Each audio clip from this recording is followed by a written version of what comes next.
Ladies and gentlemen, for the thousands in attendance and for the millions watching at home, DCK Productions proudly brings to you the greatest podcast in the world! The greatest podcast in the world? Suck it. No, you suck it. No, you suck it. No, you suck it. No, you suck it. I appreciate it if you both suck it. Suck it!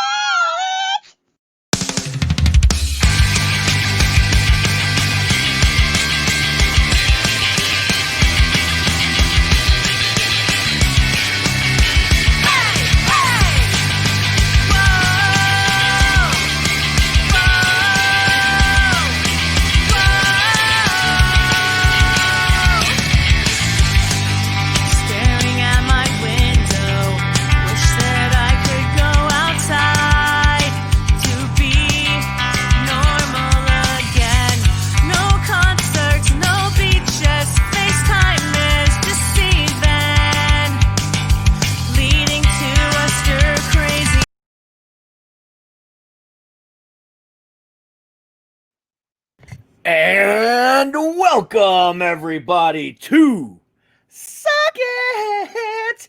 I am the king of kings, the prince of all that is awesome, the great and powerful Derek, joined as always by the metal goddess of Los Angeles. I can't even talk tonight. Let's try this again. Joined as always by the metal goddess of Los Angeles. Oh my god, Nicole Carson. How the fuck are you? Amazing. You almost hit the high note in that. I did. I was like, come on, get up there. Hey, gotta support the brand, right? I was gonna say that you have to sing it as high as you have it on the thingy. Oh, but see, that was computer. I know. It's funny though. That was me and my wife and daughter messing around, and I was like, okay, let's take it up a pitch. Oh, yeah, chipmunk. yeah. Chipmunks. Let's do that one. I love that chipmunk noise. It's so cute. It is, right? All right. So let's get right into business tonight. Business. So tonight's guest has performed on stage at the Hollywood Improv, the Orlando Improv, Flappers, the world famous Comedy Store, the whole fucking 9 yards. It is our pleasure to bring on today the great comedian Val Douroux. Hey Val, how are you? Well, thank you. I'm good. How are you? Fantastic. Fantastic. So where are you again right now? I am driving to St. George, Utah, and I am in a little town called Baker, California, with a big thermometer. It's literally baking in Baker. It's really baking in Baker. It is 102 degrees, and my son is splashing through the funkiest puddle of water, and I can't even stop him. But why would you? Why would you want to stop him? I can't. I'm surprised the water's even here. Right? Kids need to be dirty. Whoa, buddy. But like, what's in that water, really? That's true. That's a valid point. I mean,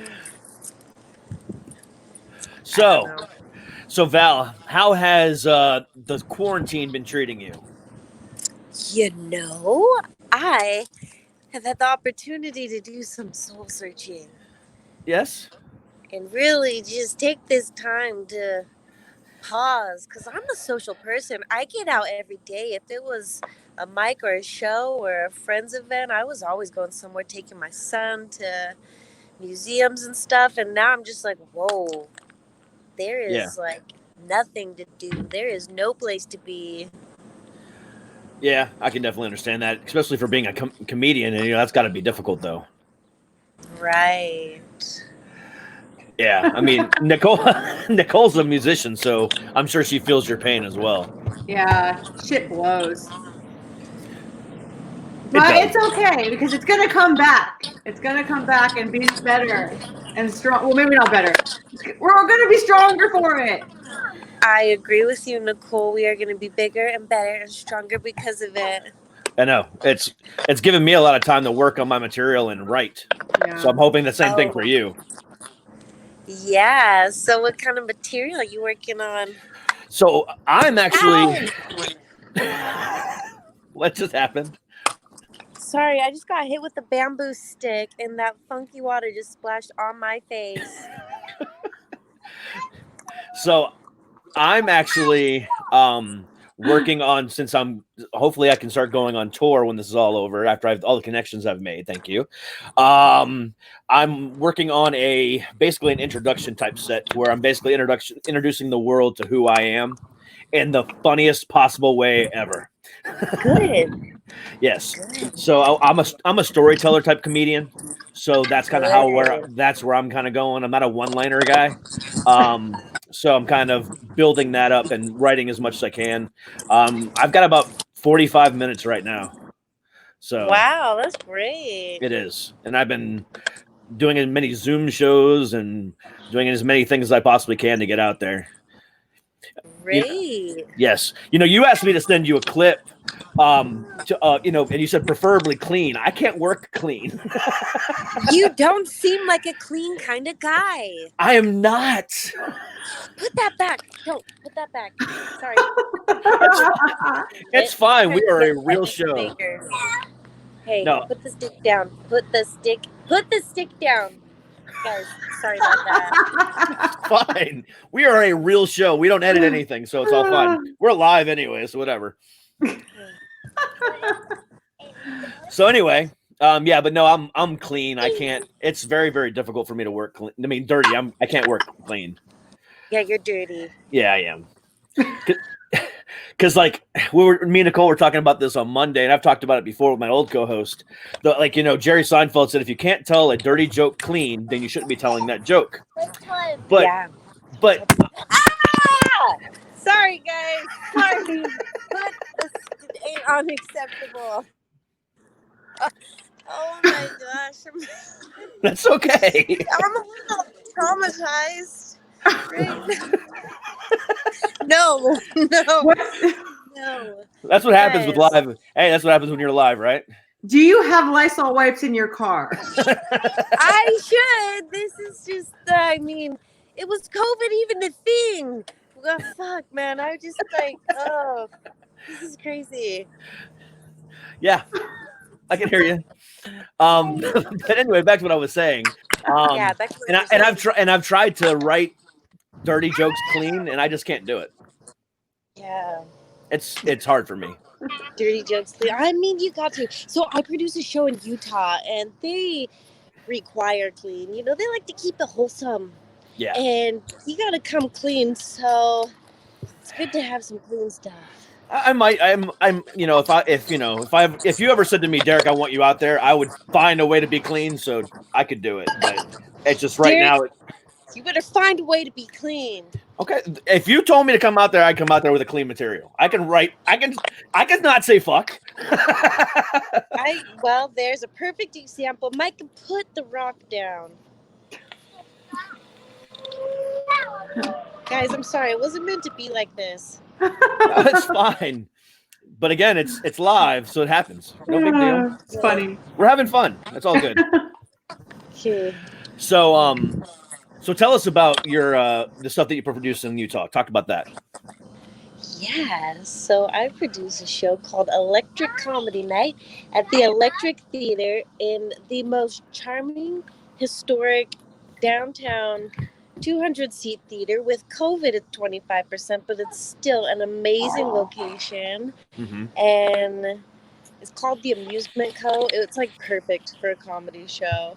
So I produced that, and in doing that, one of the local hotels, Hilton Garden Inn, asked me to produce shows in their office lounge, which is awesome because they have a full bar, and that's super rare for Utah. So, wait a minute, full bars are rare in Utah? Yeah, Utah's got some interesting liquor laws, and only recently did they change their beer from 3.5% to normal. You used to have to go to the liquor store to get liquor, and you could only get this 3.5% beer in the grocery stores. But now I think you get whatever the beer is meant to be brewed at. like 5% or 10%. Yeah. Okay. That's good. Isn't it like a curfew? You can't buy alcohol after a certain time. There is, and it's so early. It's terrible, and it's oppressive, and it actually forces a lot of people in Utah to do weird things, like get addicted to opioids. There's that. I can imagine. They do weird things. Well, Utah is just a weird state in general, I would assume. But where are you from? I'm originally from Ohio, and then I lived in Florida for a long time, and then I moved here to Virginia. Virginia, I have a prejudice. I am so prejudiced. I just love people from Ohio. I love them. Good. Because us Ohioans, we're proud people. And you're a hardworking people. So I went to the University of Utah, and there was just this interesting crop of people from Ohio that just migrated to Utah just so they could ski. I couldn't believe it. Yeah. Well, yeah, because Ohio people don't go to Michigan or anywhere else like that. So, they got to go somewhere. Gotta go somewhere. I liked it. Yeah, they were good people. So anyway, so what are your plans coming up soon? What do you got going on? Hopefully after COVID opens up and everything. So what do you got going on? Anything planned?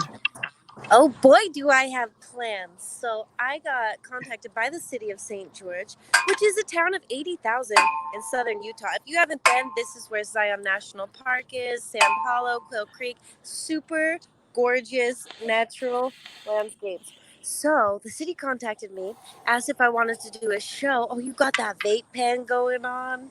What you smoking? Vape juice that tastes like strawberries.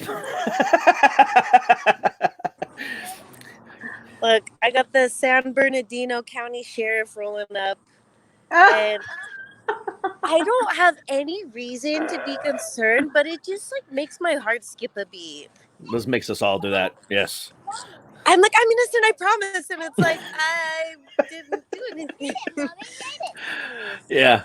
So anyway, go on with what you got going on now. Where do you got going on now? You said in southern Utah? Okay, yeah. We're going to have a show July 10th and July 11th, 7 p.m. at the Electric Theater in downtown St. George. And then we're going to try something that has never been done before and go to all the national parks, the Mighty Five in Utah: Zion, Bryce, Moab, Canyonlands, and Escalante, and do stand-up. Campfire comedy tour. So we'll perform COVID-conscious, socially Micah, put the stick down. Oh my gosh, I just got whacked in the wrist. COVID-conscious, safe Campfire comedy tour. So we'll be performing shows outdoors and good locations, That's by cool. rivers. Yeah, so you can breathe fresh air and talk about real shit that's going on right now. Yeah, I mean, there's a lot of real shit going on right now. So, too much real shit, to be honest with you. Mm-hmm. So, a couple things. So I like to be daring when it comes to talking about, on my show. And so I know that your dad is black and you're half, you're half. So I have a question for you. So today, all of a sudden, there was a slew of Me Too stuff coming out again about some comedians and other stuff like that. But while we've still got this other stuff going on, the stuff that's really important, do you think, because I'm a big conspiracy guy, do you think that this is a way, or do you think people have just kind of said, hey, wait a second, now is the time to bring this out because we need to squash this other crap? Or do you think that the world is just so fucked up right now we can't control it? Oh, yeah, that's obviously the latter. But give me the sound bites. What do you know? What are the headlines today? Because I've heard some stuff popping up, but I am driving through the desert. I'm like, is Crystalia a pedophile? Wait, what's going on? So Crystalia is now being accused of I don't know. I didn't read all the details of it, but I guess basically helping child actors when they were younger and he did stuff to them, supposedly, allegedly. I mean, then I'd hate to be prejudiced or judgmental, but he totally looks like the Professor Snape kind of dude. He might have done it. And then Danny Masterson. Who the hell is that? That's from the guy with the curly hair from that 70s show. Danny Masterson. I wish I. Oh wait, Hyde. Yes. Mm-hmm. Oh, Hyde. What did he do? He is being accused of forcefully raping 3 women. Mm-hmm. Hyde. Yep. What do you think? Legit? Yay or nay? I don't know, but I mean, I don't know. Give me the juice. What's your gut telling you? He's been accused of stuff before. He has. Yeah. Surprise. Yeah, I mean, he was on that show with Ashton Kutcher on Netflix called The Ranch, Mm-hmm. and he got kicked off of that for some other stuff during the Me Too movement. So my gut is telling me that there could be something to that. But as far as Chris D'Elia goes, I don't know about that one. Yeah. It's kind of hard for me to say, because I mean, he's one of my favorite comedians. Same here. And it's really tough to think. You know, he could still be your favorite comedian and still do some, forgive my French, fucked up shit. Exactly. What's important is that we remember that forgiveness is a thing and that being honest is a thing. Like, I think the problem with the Me Too movement is that even when people have been repentant, who was repentant? Somebody apologized, and it was like, okay, yeah, if somebody apologizes and it sounds sincere, we should be forgiving. I agree. I also think that the part of the problem with the Me Too movement was that as soon as somebody came out, they immediately, said, "Oh, he was guilty," and they kind of, disbarred him from everything without due process or whatever the case might be. He was automatically guilty in the public eye, which was kind of messed up too. But I feel we've learned from our mistakes with that, so hopefully that's not what's happening now, and hopefully the stuff that's going on is legit. Well, I agree with what you're saying, though. This is a part of a greater ecosystem of corruption that has been going on for far, far too long. And if you do look at some patterns, like who are the people that are really perpetuating this thought process, and what is the fruit of the thought process? Because, like, I'm sorry, but it's just a little too ironic that Black people are being killed, and it's kind of gross. It is. So I mean, I hope that the stuff that's going on is well, let me rephrase that. I don't hope that the stuff is true. I hope but at the same time, I do hope that it's a real thing, if that makes any sense, because I don't want people to take the eye off the real problems going on in this country right now. And what you just. How do we solve it? Because there's no denying, I think we get caught up in this limbo. Oh, please get off the ground. This is so gross. We get caught up in this limbo of did he do it? Did he not? Uh-oh. Baker must not have good Wi-Fi. We lost Val. She'll come back. So she's half white, half Black? Yeah. Her dad is Black, I believe. Yeah. Yeah, and she talks a lot about it in her latest bit that she was doing for her stuff. She's a really cool lady. I hope she comes back. I know. Like I said, Baker. There she is. There she is. Wait. Oh, wait. Still no volume. The problems of live. I know, right? Val, if you can hear us, we can't hear you. Okay. Give it a second. Yep. She's like, what the fuck? If you can hear us, we cannot hear you. I can see her mouth moving, though. Yeah. And her hair, like she's a model or something. Exactly. She looks very model-esque right now. Model-esque. I need a fan in front of me. Like Pantene Pro V. Lucky Lotto. The country store Lucky Lotto in the Baker, California. I've heard of Baker, California. Don't know what's there. Well, besides a thermometer and Lucky Lotto, but. And apparently Val's there right now, too. And Val.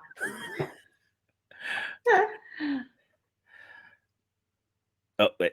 Come on. Ah. Can you hear us now? Can we, Val? Oh, poop. She's not muted, right? No, I didn't mute her. Did she mute herself? I don't know. Can you do that? Oh, you Yeah. can. Yeah. Make sure you're not muted. Yeah, make sure you're not muted. I bet maybe that's.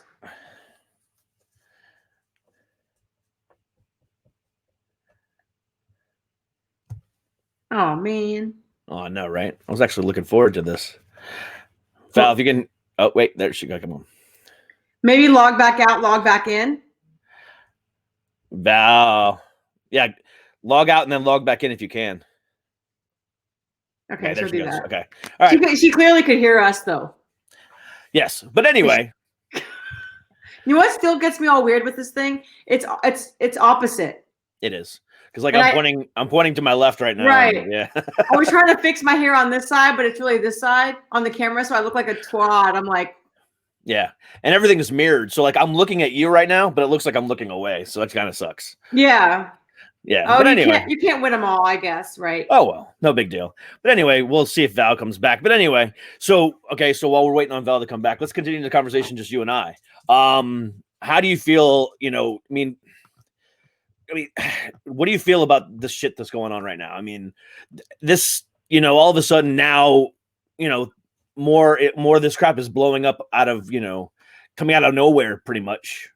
Which it usually does. I feel like it comes in waves, though. Like that's how it always happens. It's waves, especially with this Me Too stuff. Like, I mean, obviously, I'm a female, obviously, so I have my feelings on it, and then I do feel like, Jesus Christ, like social media, you don't know what to believe, and then you don't know what not to believe, and so many people have opinions, which I'm all for opinions, and you're allowed to have your opinion on things, but. And this is just me, and I have my own group of friends who are very, female empowerment driven, and that's fine. But then I feel like that also sometimes it takes a wrong turn, and it becomes really negative, and it becomes like, well, and this is just my experience. It's like, well, you can't be my friend if you don't believe the way I feel, if you don't feel the same way.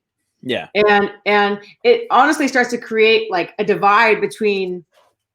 It was supposed to bring people together, I feel like, but it creates divide at some point too, because then you have such differing opinions on that thing. It's like, I can't say if Chris, like I said, I love Chris, but is she back? She might be back. All right, let's try this. Can we see? Yes. Let's find out. All right, Val, you back? All right, this time back. There we go. Woo-hoo! Oh, you guys, being a parent is abusive. I just got hit with a stick. Like, I wasn't sure if I could get back on this call again. Of course you can. It's the same link. It doesn't a big deal. But I'm glad that you're back. Are you okay? Yes. Are you okay? Thank you. How about ask if she's okay, mother? God, you're like, I'm glad you're back on my show. How about ask if the woman's okay? Oh my God. I feel emotionally abused. Okay, let's talk about this. Sorry, Val. It's okay. I'm sorry you feel emotionally abused. No, but see, that's the other thing too. Like, men and women, we are approaching this world completely differently. Like, I feel like men do things that they don't even think twice about it. And women, like, we're like, whoa, oh, okay. I didn't know that's what you meant. Like, so did Chris do it? Was it one of those instances? I guess I'd have to get more details. Yeah. And but like I said, I mean, I'm hoping that I'm hoping that it's not being pushed out by the media for the sheer fact to cover up the whole Black Lives Matter thing. That's yeah, distraction. I know exactly that distraction thing. I hope they do, and that's what I was trying to say. Like, I'm hoping that that these charges are legit. And it's not just, they're not coming out with that just to take away from Black Lives Matter, because that's what needs to be happening right now. I mean, yes, the Me Too movement still needs to be happening because there's still a lot of that shit going on in Hollywood. Don't get me wrong. But at the same time, if they're trying to take away from one cause to bring more attention to another, that's a problem for me. Me too. I don't appreciate that. Yeah. So anyway, on to more positive things. I just had to get your opinion on that. So your latest bit So let's talk about that for a second. On the Jeffrey Epstein stuff. Yeah, did you see the doc? Yeah. I did not. You have to watch it. Yeah, you got to watch it. Nicole and I could talk about this, but go ahead. Ask your question. Well, my question is, I mean, you know, I was going to play the bit, but I haven't had a chance to pull it up on screen yet. So I'm going to do that. Yeah, I'm going to do it. For sure. Okay. Well, all you need to know is that I'm going to fight Alan Dershowitz. I would pay to watch that. Yeah, pay-per-view. We need to make this happen. Send it through the grapevine. His people need to know I'm going to fight that little weasel. You should. He's such a punk. He is such... Nicole, don't you think he's a liar? Yes. Totally. Derek, pull up the fucking thing. I am. I'm pulling it up now. I remember watching it. I don't know if Netflix. I think I saw it on Netflix. Yeah. And I was like, you know those shows that it's like multi-episodes, but you just can't turn it off. You just go from one to the next, to the next, to the next, to the next. Yes. I just like stood, like my eyes were glued to the show. I couldn't fucking believe it. I could not believe it. I couldn't believe it. And it just like fed into all of the right creepy parts of me. I was like, ooh, this son of a bitch. But I was like, ooh, I gotta keep watching it. And then it turns out everybody's in on it. Like Naomi Campbell, what are you doing? Dude, what the fuck, right? What are you doing in on it? Kevin Spacey? I mean, Dude, I guess I kind of suspected American Beauty. Like, he was a total pedophile in that movie. So, okay, Kevin Spacey, I get it. But, I mean, Bill Gates? Like, I was just going to say Bill Gates. Oh, my God. That's so... Here's the fucked up thing, okay? My dad is a super Democrat, and this is what I can't stand about politics, you guys, is that, like, even, like, Alyssa Milano, for example, like, that girl comes out about Joe Biden, and, like, yeah, okay, she's a little sketchy, but I don't doubt that Joe's the kind of guy that would be, like, trying to, you know, like, stick his hand up a girl's skirt and be like, oh, you didn't like me? Like, he totally seems like that kind of guy. And there's so many videos of him smelling women's hair and touching kids inappropriately. And when I said Bill Gates, my dad's like, don't talk about Bill Gates. Like, you don't want to throw everybody under the bus. You lose people. I'm like, but it's all of them. Mm-hmm. And it's just like you said, Derek, like, it's a conscious awakening right now. Like, these people have gone on for far too long with their corrupt ways. Just because they're so wealthy, they've become desensitized to life. And they do really traumatizing things to people, and it's not okay. And they've got all this money, and they could really be helping more. I firmly agree with you on that. Mm-hmm. So on that note, let's go ahead and play just a quick little bit from your latest bit that you have going online. Well, that you're doing for the electric comedy. So it's from your Instagram page. So here's that. Okay. I went home to watch that Jeffrey Epstein documentary as if this weekend wasn't abusive enough. I went and saw that Jeffrey Epstein documentary, and you know what, Donald Trump, you're a liar. Bill Clinton, you're a liar. Bill Gates, Kevin Spacey, Woody Allen, I never liked you. And Alan Dershowitz, if I see you, I'm gonna fight you, okay? I bet I could take him, you little weasel. I know you're lying. Your face is twitching and your skin is dry. I love it. I'm gonna fight you. Knock his ass out. Knock his ass out, girl. I'll be right behind you, girl. Yeah, I saw that the other day and I laughed. I laughed hard about that one. That was good. Yeah, dude, the Bill Clinton too. I forgot about that. Oh my God. In that private jet, you know, sitting there having some whatever the fuck they're drinking with their chicks and stuff. Yeah, what is that called? GHB? Yep. Clinton. As soon as that, when it was released, here's the crazy thing. That just happened in November. And as soon as it was like, oh, he got caught. Oh, he committed suicide. Everybody released an official statement. Sorry, please excuse this diesel truck as it drives by. Yeah.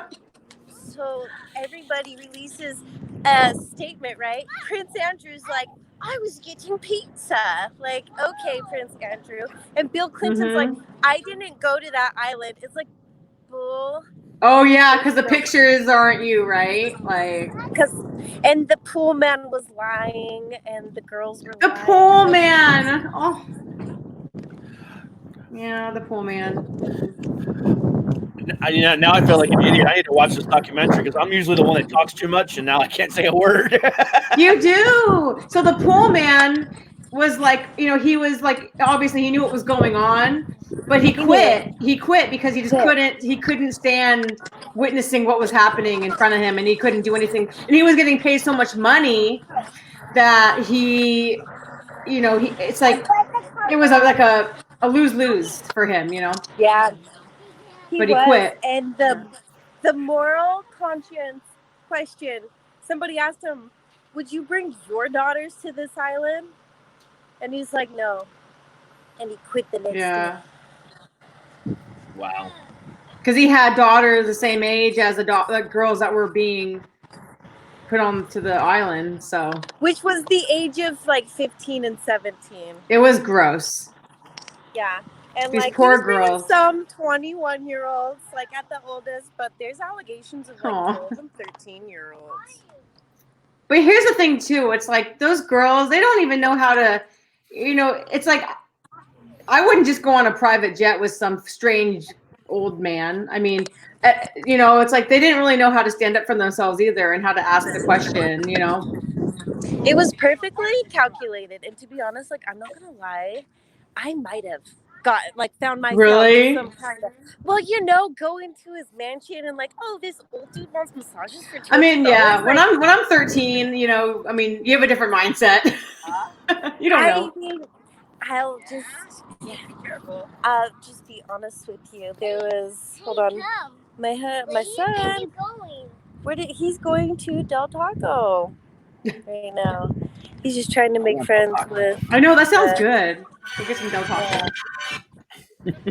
So yeah, you gotta watch it. Well, if you want to feel gross about yourself, watch it. But like, I think we did a good job describing it. It's pretty perverse. It's just gross. I think so too. I mean, now it's like I know more than I did before, and his like assistants, his assistants from whatever countries they were from, who were trying to get these girls and buy. Oh God. Hey, where are those girls? Like, I don't know how to say her name, but where is Ghislaine Maxwell right now? Do you want to go beat her up too? No, I think she would really give me a run for my money. Like, she looks scrappy. So, she just looks venomous, like a what's that? Like a Black Widow. Like, she was definitely a part of this whole thing, and she's nowhere to be found. And the poor girls, like at the end, how they'll interview the girls that were part of it, like later, and they can't even live a normal life. It's like they're so scarred from what they went through. Yeah. I would be scarred too. I think the real moral too, if anything we could do to change our mindset, is not be so quick to cast these women as like prostitutes or hoes, but just like, I just hate how they instantly like attack their moral character. Like, well, you accepted money to do this. So it's like, well, yeah, it is true, but it doesn't doesn't justify the behavior. Yeah. No. I agree. So, guys, I actually have like 5% battery on my phone, so if we did cut out, that's what would happen. That's fine. We can always carry the conversation on, and we'll probably have you on again because this conversation's been awesome. So you guys are awesome. So let me ask you this real quick before your battery just die. With all this crap that's going on right now, okay, whether it be the Black Lives Matter movement, whether it be Me Too, whether it be the Jeffrey Epstein and the misogynistic ways of people in the world in general, what are your feelings about those types of comedy on stage? You got to talk about these things for sure, and you better make it funny. Like, you can't just talk about these things and make it abusive and make people feel like shit. Like, there really needs to be a point and a purpose to talking about this. But I'll also add, there's never been a better time to be alive. Like, I know all of this terrible stuff is going on, but it's actually really exciting to be alive. And I'm grateful that we are comedians and that we can speak to these things and at least try to be funny about them. Yeah, I agree with you on that. I 100% agree with you on that. So, I think your son just died. Yeah. What is that? It's the most unsanitary thing, but just let him do it. That's right. Kids need to be dirty. He is. Exactly. All right. Well, Val, I know your phone's getting ready to die. We'll definitely reschedule for another time, and we got to do this again. And if you want me to come up with a clean set, I will. You better. So, you guys, thank you so much for having me, Nicole, Derek. It was a pleasure. Absolutely. We'll be in touch soon. Hey, see ya. All right, bye. Bye. What was that thing her son was playing with? It looked like a giant Like a stop straw. sign. Well, it looked like a giant stop sign that was ripped from the ground. Dude, what if it has COVID on it though? It could have COVID. Everybody has COVID. It's like the zombie apocalypse. We all have it. Yeah, Baker, California. Be careful. Don't touch the whatever. Yeah, that was fucking. And the water, dude. That like gas station water on the ground. Oh god, that's gross. So a child has now come into the stream. Hi. Go to bed. I'm trying to find my toothbrush and toothpaste because I'm going to Florida. Well, they're not down here. Actually, Going to Florida. Yeah, they're going to Florida for 10 days. No, not 10 days. Well, you're going to Florida for like 2 months. My wife is going away for 10 days. So I'm going to be alone at home for 10 days by myself. Take care of my dog. I'm going to run around naked and just shake my ass. I was gonna say you're not sad about it, right? No. You will not do that in my bedroom. Go get out. Weirdo. I'm not going to be necessarily Weirdo, isn't it weirdo? she called me a weirdo and went upstairs. So anyway, yeah, I mean, all I see when I look at you though is blue. Why is that? Because you have the background on the actual like live stream, and then you have your background, which is the same color, and then you have your T-shirt, which is the same color. Oh, that's better. See, now I don't just see like a floating head. Yeah, I see like an actual person. Well, I wore my gay pride, my Pride 2020 shirt, so I wasn't. The new shirt that you're gonna have to maybe not wear anymore. I can still wear it. Okay, you can still wear it, but not sell it.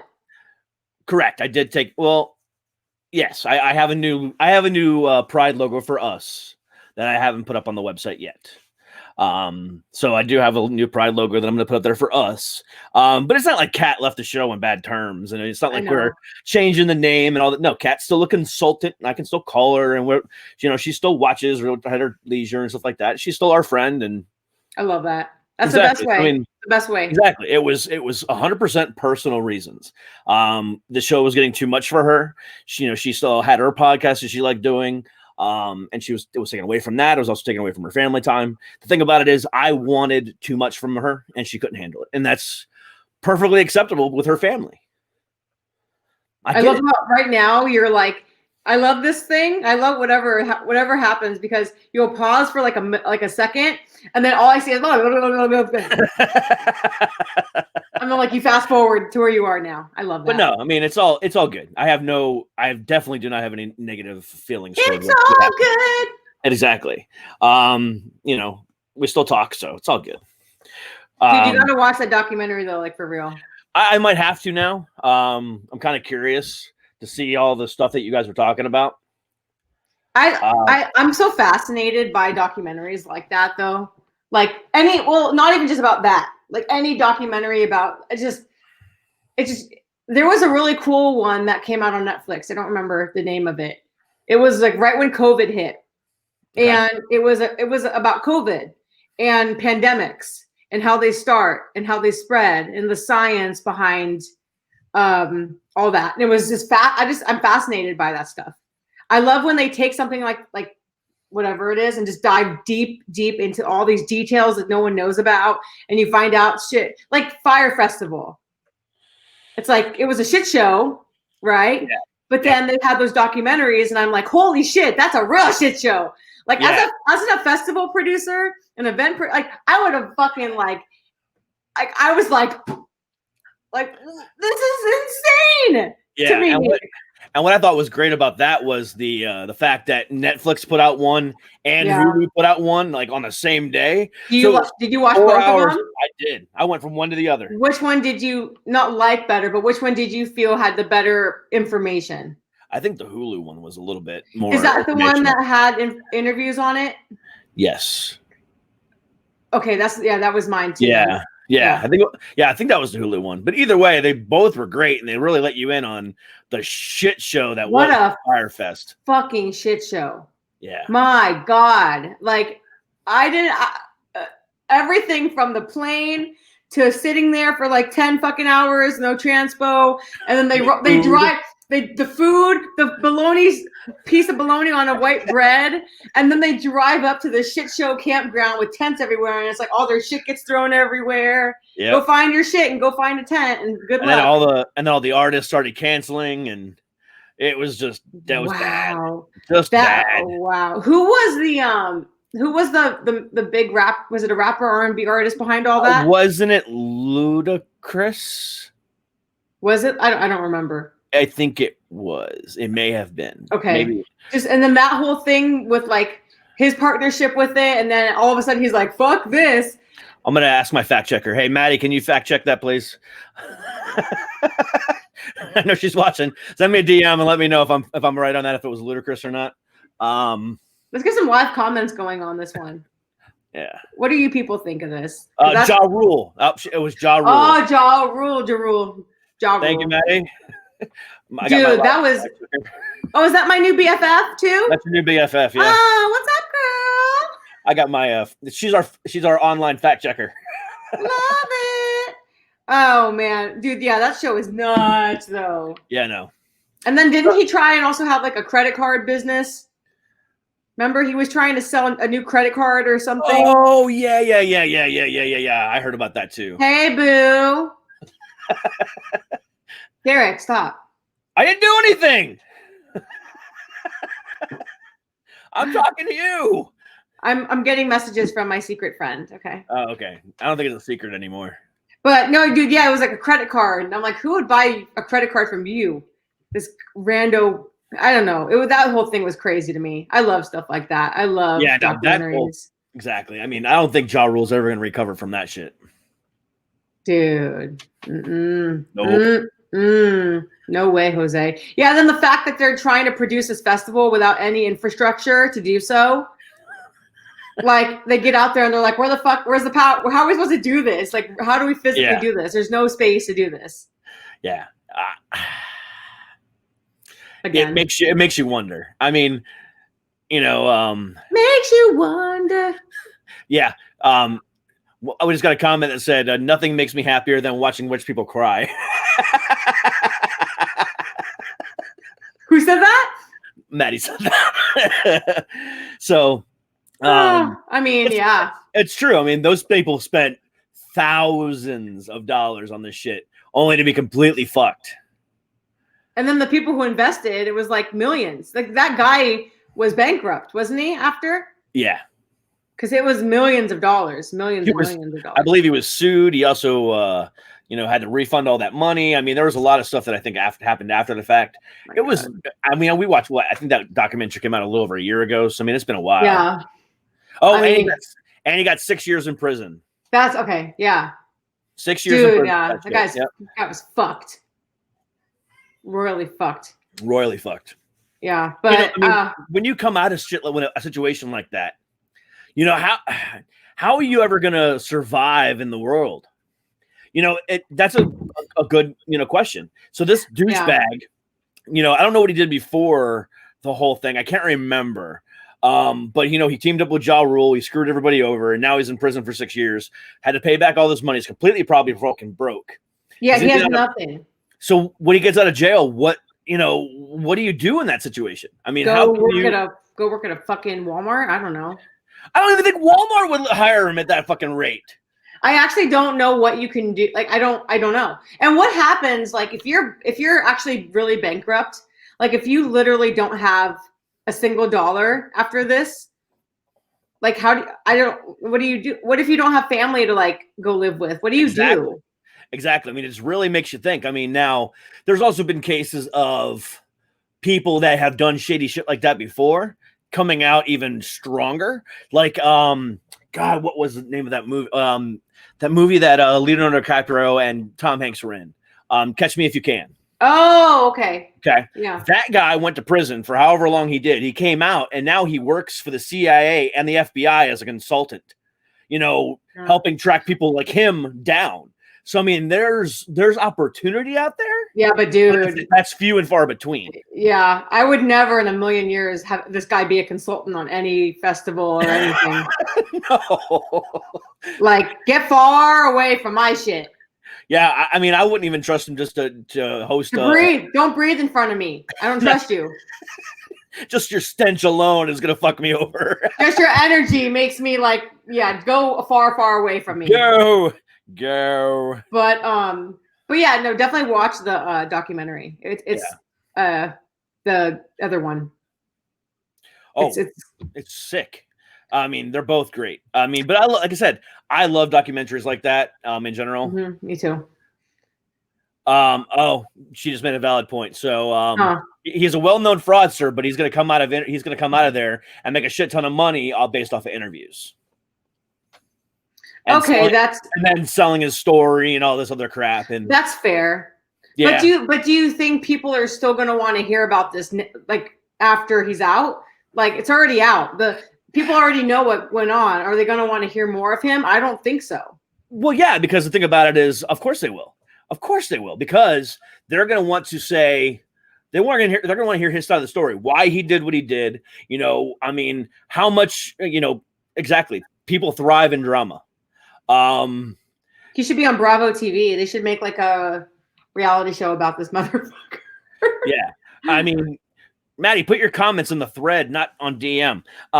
Put your comments in the thread, please. Yeah. I want to see. Yeah. But anyway, I feel left out. She feels left out. But anyway, but no, yeah, that's true.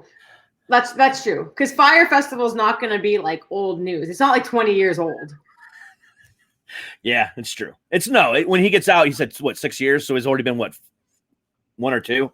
So when he comes out, people are going to want to know, like, was it ever legit? And then if it ever was legit, at what point did you know it wasn't going to be legit? And you just said, fuck it. I mean, I think though, like they kind of addressed that though in the show, in the, like on the Netflix or whatever one. Like at some point he realized, oh fuck, like this is not gonna work. But instead of figuring it out and canceling everything, he kept approaching it and publicizing it like it was actually gonna happen. I think he was hoping that he would sell more tickets and more people would sign on and sponsors would line up. And then at some point he, was before he, it was too late and he was just out of luck. Yeah. I think that's what happens sometimes. I mean, there was a really good example of that. God, it's been a long, long time now. Probably a good 10 years or so.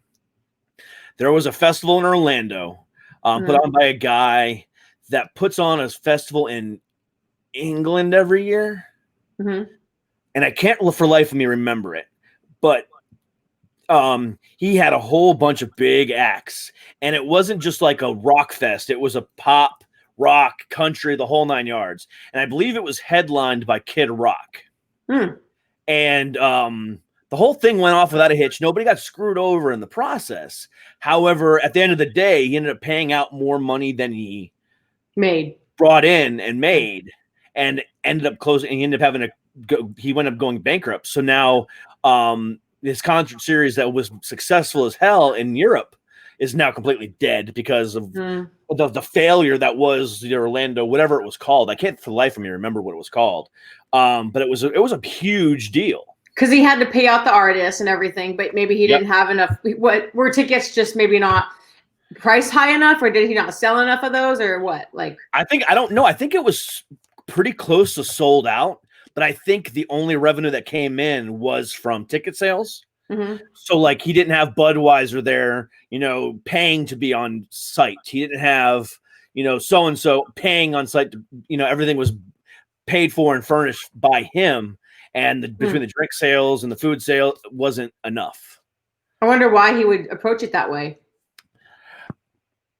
Maybe that's how it works in Europe. I don't know. I mean, you'd have to ask the Download Fest people or the, Rock Am Ring people, but I mean, I don't know. But that kind of business is very hard to maintain. I'll ask my Danny Weimer people. Yeah. Well, I mean, like, exactly. So we had Rock on the Range, we had Carolina Rebellion, and now those are gone, purchased up by somebody else, and names are completely changed, and the whole look and feel of them are different. So, I mean, it happens all the time. Yeah, but I mean, festivals are the way to make. I would be surprised if someone wants to have like a Budweiser at there as a sponsor and they're not paying to be there. Like that's weird to me. That's the point of a sponsorship, Then you I don't know. Like I said, I don't know if he had sponsorships or what the situation was. Yeah, but I just remember it was a whole shit show at the end of the day. Everyone got paid. Everyone got paid, but it bankrupted him. Wow. Yeah, it just completely did, and he just, like I said, he had to close everything down. It was called, what the hell was it called? Look it up. I'll have to Google it. But I mean, like I said, it was like 10 years ago. Is this thing on? Oh, that's your secret friend. Oh, my secret friend. Hi, friend. Hi. Aw. Oh, that's really cool. You can do that. I can do that. Oh, that looks really, really dope. See, I love that's cool. This stream. This is so fucking great. Yeah, that's cool. Oh, that's creepy. Yeah. No, this is really cool. I just wish it wasn't mirrored. That's the one thing. That's the one thing I wish to. Yeah, you're right. And I wish I could have a background without having to buy a green screen. If I showed you what my green screen was, you'd laugh. Why? You told me you went to Walmart and just bought like a green sheet. Well, it's two things. It's a green sheet and one of those white poster boards. One of those boards, like those trifold things you use in for projects and shit. Yeah, with a green neon paint. Oh, and it works perfectly. And that's like directly behind you. I'll show you right now. I have no problem with that. Look at that. That's what it is. Wait, so okay. So I see because they're two different colors. Correct, because this is the green sheet right here. Because I ran out because it wasn't big enough. The cardboard. Yeah. So then I have this right here. I have one I ordered from Amazon. I'm just waiting for it to get here. But this was a $5 fix just to get, just to go online. But it works just fine. Yeah. Oh, okay. Yeah. So for anyone that's looking into streaming and like, I have to have a green screen. No. Go to Walmart. Hell, even the green, like that lime green poster board, just put up like 5 of them behind you and you're just fine. I know a lot of friends who like invested in like some pretty expensive like green screen setups. And well, one of my friends had to because like he does more with it than just like there's other things involved. Correct. But if it's like simple, if it's for a simple streaming, then But the thing about it is like for you right now, what you have behind you is fine because it demonstrates who you are. You've got your microphone. I'm in my bedroom. Yeah, I mean, there's nothing wrong with that. Or where you were set up on Saturday, where you had your guitar hanging up in the background and stuff like that. That's perfectly fine too. Yeah, I move. Flat wall. I'm up against a flat wall. I mean, I'm going to rearrange while my family's out of town. I'm going to rearrange my studio, and I might do something different and have up my comic book characters and stuff like that behind me. But I don't know. Let's see how it all kind of goes. Yeah, it depends on my mood because I had ordered this like little mini workstation, like just like a desk, because I don't have a lot of extra space in my condo. But I ordered this really small desk and it actually folds. It's really cool. So it finally came in the mail from Amazon. So I set it up in my bedroom and then I was like, okay, now I finally have like a place to sit that's not my fucking couch, which I love my couch. I mean, I'm always on my couch. But it's nice to have like an actual desk now because then I set up my I got like my mic and stuff and my interface, which was giving me a lot of shit today. Like was not work. I had to email my Sweetwater guy. I'm like, I don't know why this isn't connecting today, but I need it to work because I paid a lot of money and I have shit to do. Sweetwater, that would be a great sponsor. Oh, I have my. I'll ask. I got people. See, that's what I'm. Why haven't you asked? Because we have to build this stuff up, and we have to. It's all about sponsors too. Sometimes the sponsors are more picky about what they sponsor. I'm learning that. So that's why I hired. It's all about patience. It is about patience. That's why I hired a PR agent to do the sponsorship for us. There you go. Yeah, what's going on? We need to talk offline about those sponsors and where we're at. Nowhere. Not his strong suit. Not my strong suit. No. I'm good at this. I know the people. I know people. It's just about getting them on board with what we're doing and being okay with it. You know? Yeah. Well, I mean, the thing about it is right now, I mean, it's all about clicks and viewers. Click, click, click, click, click, click. Exactly. So, I mean, my PR agent was like, hey, you got to get those numbers up. So go do this and go do that. I'm like, okay, cool. And then you did, right? I did, and it worked. And it works. So now, yeah, for sure. I mean, that's what it's about. It's about numbers. It's all quantitative. Yeah. Well, I mean, the truth of the matter is, she's like, are you on TikTok? And I'm like, no. She goes, go put your shit up on TikTok. Watch what happens. Did you? So I did. I put my shit up on TikTok on Saturday. And then by yesterday, we literally rose 5,000 rose 5,000 followers on Instagram. Dude, I texted you about that. Remember? Yep. Because I was like, holy shit, where'd all this come from? So between it honest to God, it was between our two streams on Saturday and Monday.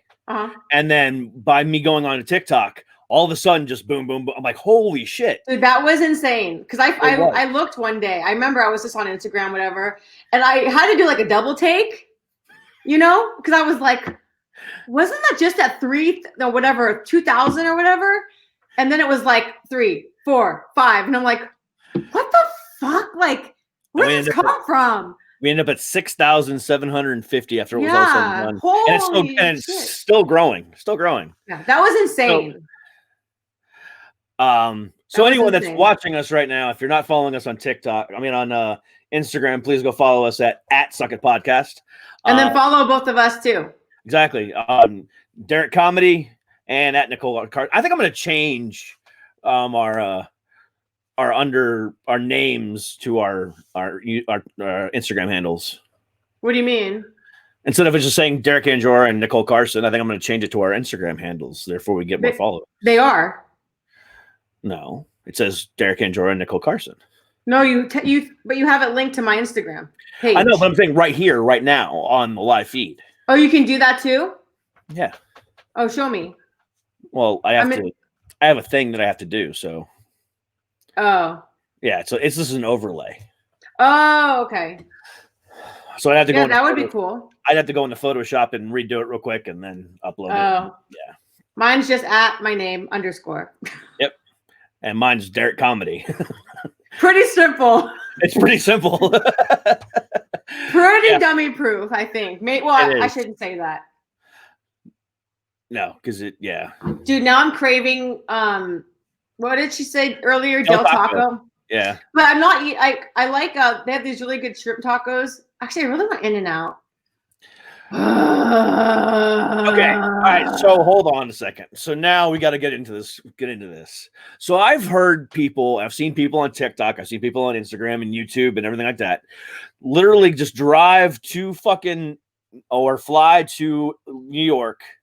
Shrimp tacos, girl. Yeah, exactly. Just for In-N-Out. Wait, drive to California just for In-N-Out? Yeah. So I mean, but like they made it a road trip. They were like, "Hey, that's a thing." Yeah. Yeah, it really is. Yeah. They get there and it's like, it's a fucking burger. So what is the fucking? I mean, so to me, it's like everyone in California raves about it, but like people who it's go a sauce. It's a sauce. It's the sauce. They have a secret sauce. And here's my thing. I like burgers, so I don't eat. Actually, right now, I don't eat beef right now, but I did. I just choose not to anymore. But here's the thing I like about In-N-Out. Whenever I have a burger, I don't like soggy. I don't like, you can tell that it was frozen beef. It's not fresh veggies on it. Like, I don't like just a bad fucking burger. I like the habits. I like the smash burgers. I like the places that are more like fresh, right? So In-N-Out, I like it because it's a fresh lettuce. It's fresh. It tastes fresh and it's crispy and the bun's toasted perfectly to where it's crunchy, but still soft, right? Yeah. And they put the cheese, and then you can get animal style, which is like the grilled onions, the fried mustard. Wait a minute, hold on. Fried mustard? So they put mustard on the bun and then they fry it on the grill. Oh, okay. Okay. And it's really good. Okay. And then you can do the secret sauce, which I like the spread. It's all about the spread. Interesting. Yeah. So I think some people though, because it's a decent sized burger, but I know the patty is really, from what I see, because I just haven't had one in a while, but the patties are smaller. They're not they're not like a Carl's Jr. size patty. Yeah. You know what I'm saying? It's a smaller patty. So some people don't like that. But after one burger, yeah, I know. I'm with you, girl. But like, seriously, it's like you could have one burger. I get the well done fries, animal style, which is fucking good. It's just cheese, cheese, grilled onion, and spread on my fries. And then I get a Neapolitan milkshake. And that shit afterwards, I mean, I feel like I am fucking in a coma after that. You know, that's a lot of food. And it only cost me like $5. Yeah. So. All right. So when I come out there, you're gonna have to take me to In-N-Out, and if it sucks, I'm gonna blame you. I mean, everyone has a preference. I live like 2 minutes from an In-N-Out burger, and that line is long as fuck, 24/7. Matt says it won't suck. It won't suck. Okay, so here's my thing. So I went to Texas, and I went to a place called Whataburger. Whataburger, yeah. Okay. And my friend, if he's listening, I'm so sorry, because I actually did like a food critic post about it. I took a video, and the manager of Whataburger came up to me and asked me about it. Anyway, different story. So he was like, I've had In-N-Out. This is better. And I was like, okay. And I had a double-double. It was like a double-double, whatever. And I was like, where's the spread? And then they're like, we don't really have spread. And I was like, oh, I'm not going to like this shit. I'm not going to like this shit at all. And I felt like it was this mushed together, double, mushed together, greasy. I like In-N-Out too. It's not greasy. True. They do. That is true. It's not greasy though. But this burger was fucking greasy. And the fries to me were like mushy, and they weren't well done like I asked for. And, you know, I was like, okay, homie, I love you and I love your band, because that's why I went out there to like sing with their band. But I was like, this burger fucking sucks. Yeah, I mean, I was in Austin for about a month, about 15 years ago or so, and I ate Whataburger a lot. It was okay. I mean, it wasn't the greatest thing, but I was hooked on it because it was something I never had before. Dude, I should find that video. You would die about me critiquing this burger. And then when I came back from Austin and went back to Orlando, all of a sudden Whataburger started popping up all over Orlando, and they only lasted like 4 or 5 years, and they closed down like pretty quick. And so I mean, Whataburger is, you know, it's you know, like there's a reason why some places are a staple on certain places, and then you can't find it anywhere else because only it's catered to those people. So like Whataburger, right. Whataburger tried to leave Texas, and it was unsuccessful, and they collapsed. I can see why. Don't you dare come to California. Don't you dare. But I might like it. No, I know, not you. Whataburger. Oh, Whataburger. Yeah, don't you dare come to California, because you will get eaten alive. I have to. But here's the thing too, like Whataburger was like, I would rather go to the Carl's Jr. down the street and get a burger from them, because I know how it's going to taste. That to me was even better than a Whataburger burger. Whataburger burger. Whataburger, yeah. And I like Smash Burger. I like the Habit. Oh, the Habit's really good. Don't know what the hell that is. Oh, it's out here too. I love the Habit. If anyone else likes the Habit, woo! We don't have Smash Burger out here, but I know what Smash Burger is. It's good. Like Those are good. Smashburger, The Habit, and In-N-Out to me. Everyone has their own opinion, but Whataburger was no, suck it. You know. Yeah, that works out well. I need to find that video and send it to you, though. I did this whole thing, and the manager, I didn't know he was the manager. He was watching me, and at the end of the video, he comes up to me. He's like, I just want to, I saw you videotaping yourself eating our food. I just want to check in and see how it was. And I'm like, oh, it's okay. I'm not going to post it. I'm just from California, and I was like, my friends here, wanted me to taste it, and I just wanted to take a video. And he's like, oh no, it's okay. Like he was worried I was going to post it on social media and like it was going to go viral or something. It could have. I mean, it definitely could still. Yeah, absolutely. Because it's a real critique, like Gordon Ramsay style critique, Mm-hmm. Like real shit. But hey, food is food. I mean, everybody loves food. I love food. If you don't love food, what the fuck is the point? Yeah, I mean, that's not being human. No. I'm going to go get In-N-Out after this, dude. I'm going to give my dog a bath. She needs a fucking bath. Yeah, she's listening too. She's like, bath? Uh-oh. Yeah, she's going to get a bath. And then I really want some animal-style fries and a grilled cheese. I know! Me too. Well, the thing about it is she is now keto. So she can't have protein. We'll just do protein style. Hell yeah, protein style with lettuce. Fuck it. Yeah, my friend's on keto. I did it for a while. I mean, shit works for sure. Congrats, girl. Good for you. That's hard to do. I've done it for a long. She did it for how long did you do it before? Like a good year. She was on it. Oh my god. Yeah. Really? And I was on it for she came off for the holidays and then she went just going back on. Dude, that's amazing. Congrats. Yeah, holy shit, dude. She has me to blame for not staying on it.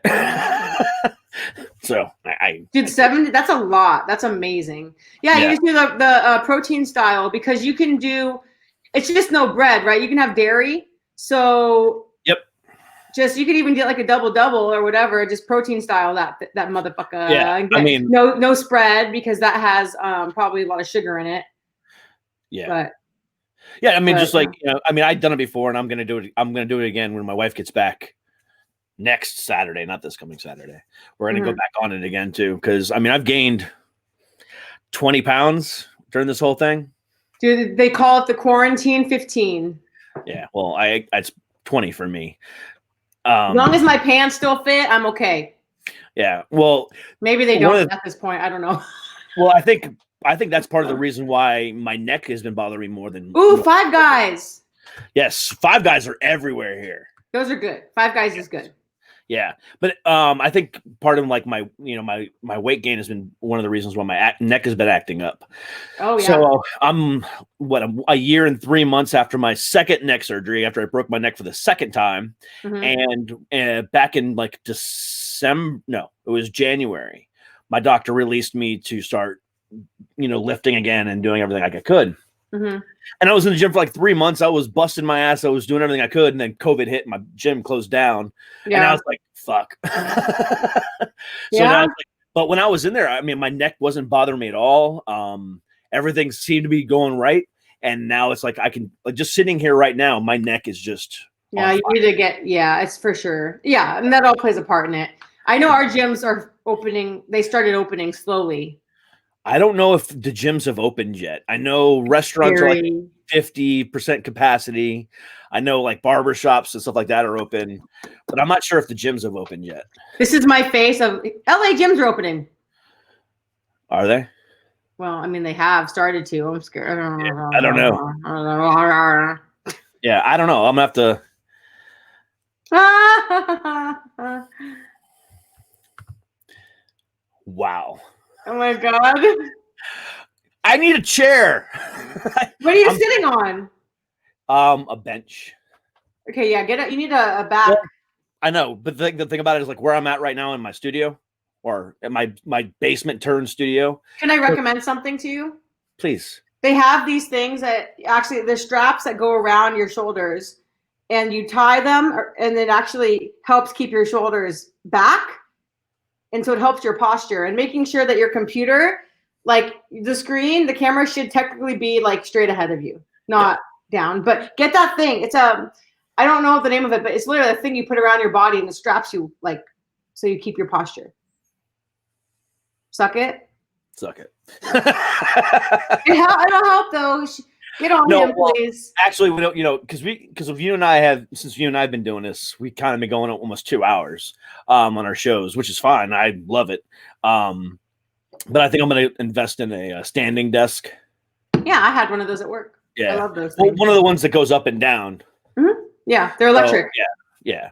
I'm gonna definitely invest in one of those. And then a new chair. But like I said, where I'm at right now, I can't fit a chair into it, so I just have a little bench. But yeah, I'm gonna rearrange shit this weekend and see if I can come up with something better done here.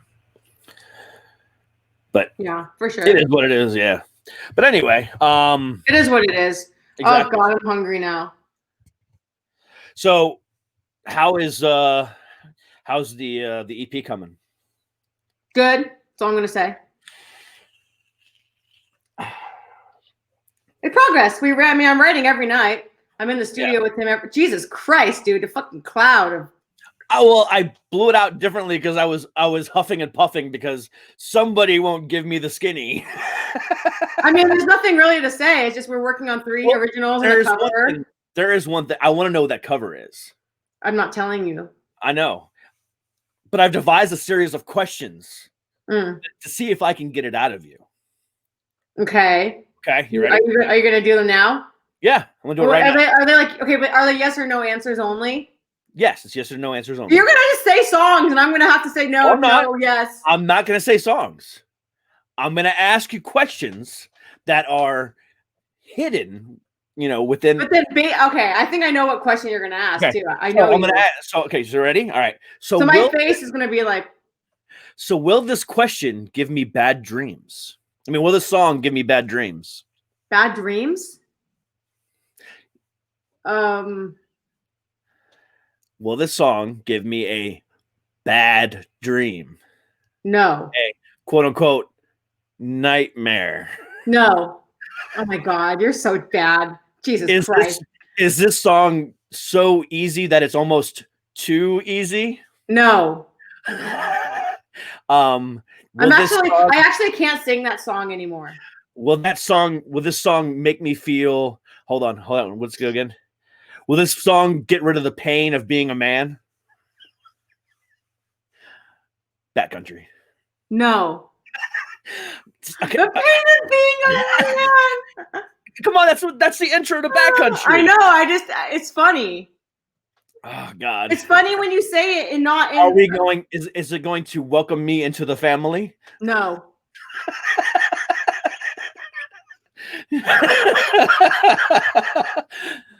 This is fun. It is. God damn it. You and this damn vape. Oh, wait a minute. I'm scared. Is anyone else? Is it like driving from Virginia to California because it's so far away? No. Oh, but can I say something though? Like, so I have a playlist, and I have a lot of playlists, but I have my event songs, the one I'm doing, and some other ones, like back to back to back on my playlist. And whenever So Far Away comes on, I have to like just crank it up, especially on the part with the guitar, with the ending, because Avenged is one of those bands for me that I'm all about. When I can get some really emotional harmonizing guitar and some really emotional vocal melodies, dude, I don't care what band, what song, I break down, man. I totally break down and I just start bawling my ass off. So Nightmare was actually released the same year that my grandmother died. Oh my God. And so here's my little story with that. So my brother and I drove to Ohio to say our goodbyes to my grandmother. We drove straight through 16 hours from Florida to Ohio. Mm-hmm. And we were there for 4 days, said our goodbyes to my grandmother, and drove straight back. Mm-hmm. The day she died was actually the day they released the So Far Away video. So that song has a special, special meaning to me. Wow. So I actually have my Avenged Sevenfold tattoo. Oh, wow. So, I can't really see it. Hold on, let me. There you go. So I got the skull back, and then I got the forever, in dedication of Rev. But it's more than just that; it's from my grandmother as well. So that song is a special. I just love, that's I think a lot of people, and that's what I love about that song. A lot of people can relate to that song with someone in their life who's passed away. Like when my grandpa passed, and when my friend committed suicide and stuff like that. That song, I always ended up playing that song when things like that would happen because it's a comfort, but dude, stop it. It's a great song. Stop it. All right, so one last question about this cover song. My dog's like, what the fuck are you yelling at? Is this song gonna make us say la vie? No. Damn it. Have I gotten it right at all, or are you just gonna be doing everything? So none of the ones. Nope. You won't. Next question. Next topic. Let me just ask this much: is it a single or is it like a B track? You're not even gonna say that much. Jesus Christ. So look at the. Let me take this one. Guys, I'm hurting over here. That my co-host will not even reveal, the cover song of my favorite band in the entire world. I'm sad. It's okay. I'll hear it when everybody else hears it, and I will be so happy. Yeah, I mean, it's not gonna be tomorrow. I'll say that. We are very much. I'm a perfectionist. I don't release shit if it's not up to a certain standard. Yeah. And I'm just that way. And my bandmate is too. And we're now finally recruiting some other members, not for the writing process. If the writing process right now is him and me, and then we'll send it off to our new members, and then they can add more depth because, he's limited in the lead guitar he can do. He's a great guitarist and a great drummer and a great bass player and everything else. Synth too. We're putting keys on there, so it's going to be a little bit. And we want to get it recorded, mixed, and then get it mastered. And Ty, who we talked to, he's going to hopefully do my music videos down the road. And are you going to release it all at once, or are you going to release it like a single first, and then we'll have a single first? Yeah. Okay. We'll probably do the cover. We'll probably do the cover at some point too, because we'll have that done way before anything. That'll be our first intro as a group, and then we'll do photo shoots. We'll get a logo done. We're trying to figure out our name right now. We have some ideas. We're bouncing off of each other. That's a hard thing though. Band name for me is hard. That is I know too many bands with names that are rushed. Not rushed, but the band names themselves were one of my favorite bands. We're rushed, and we don't want to do that. We're very if this is going to be the name we have for the rest of our lives, we want to put a lot of thought into it. And Ty actually is helping us. Hey, Ty, if you're listening, what's up, bro? Ty Fox from Arrival Autumn. Hey. What up, bud? Hey, how you doing, bud? He's helping us a lot too. He's my little consultant. I was doing my Canadian thing. What's up, bud? I know. What's up? What's up, bud? What's up, bud? What's up, bud? I got to get my friend Pete on the show. You would die with his accent. Oh my God. He's from Stryker. Yeah. Canadian accents Canadian accents make me laugh. He has a heavy one too. What was this? When was this? Back in January? Is that a question or a statement? No, I'm talking to myself. I think it was January or February. So Mads works at a restaurant. She's a manager at a restaurant. And she had called me up one night because I was doing some Ubering. And she goes, "Hey, I got some guys here that are willing to pay you $50 to take them back to the hotel." I said, "Sure, $50, okay." And it was literally a 5-minute drive. So I'm like, "Sure, whatever." So I went and picked them up and I took them back. And they were from Canada. Mm-hmm. And it was literally watching an episode of Letterkenny. Because it was that bad. And the thing about it is Maddie is from Vermont, but northern Vermont. So right near Canada. So her accent is very Canadian-esque. So hanging out with those motherfuckers for hours brought it out in her, and she started talking to me, and oh my God, it made me laugh so fucking hard. Wait, she has an accent? Not anymore. She doesn't. Only when she hangs out with people like that. I was gonna say put her on here so I can hear it. No, but she could do the greatest. But she can bring it out, and it'll just make you go. Oh my God, I would love to hear that. Can we like do that sometime, please? Hey, you never know. I mean, she's on right now. I need to bring her on one day. I want to hear. That just makes me laugh. I want to hear it. A good Canadian accent. I mean, I watch a lot of hockey, so like I hear the A's a lot, you know, and the little. It's not as heavy though as other stuff. Have you ever watched Letterkenny? No, I've got a weird combo of Texas, Boston, and Canadian. What the fuck, dude? Put her on here. I want to hear this. Well, she would have to accept the link and then come on. Oh well, fuck. I want to Boston, Texas, Canadian. Holy shit! I want to hear what that sounds like. She doesn't have it right now. Well, she can probably do it. She probably could, but right? It would probably sound more Canadian than anything. That's funny. It's funny. People, but I go somewhere to a different state, and people to me have accents. To me, well, actually, my favorite place to go is where my dad was born. Where's that? In Lima, Ohio. Lima. Oh, I don't know I've never heard of that place. Did you ever watch Glee? Yeah. That's the city that it was based in. Oh, okay. Yes. Okay. So, what the fuck? That's go park your car in the Harvard Yard. That's the go park your car in your what? In the Harvard. What does that mean? It's a Boston thing. Harvard Yard, y'all. Oh my God. Hey, go park your car in the Harvard Yard, y'all. That was horrible. But anyway, driving to Lima, Ohio to visit my family with their thick ass fucking country fucking accents is the greatest. What does that sound like? It's just try it. You're a comedian. I can't fucking no. If I can't fucking do it. No, because my fucking redneck accent is just like that stereotypical fucking, Do it.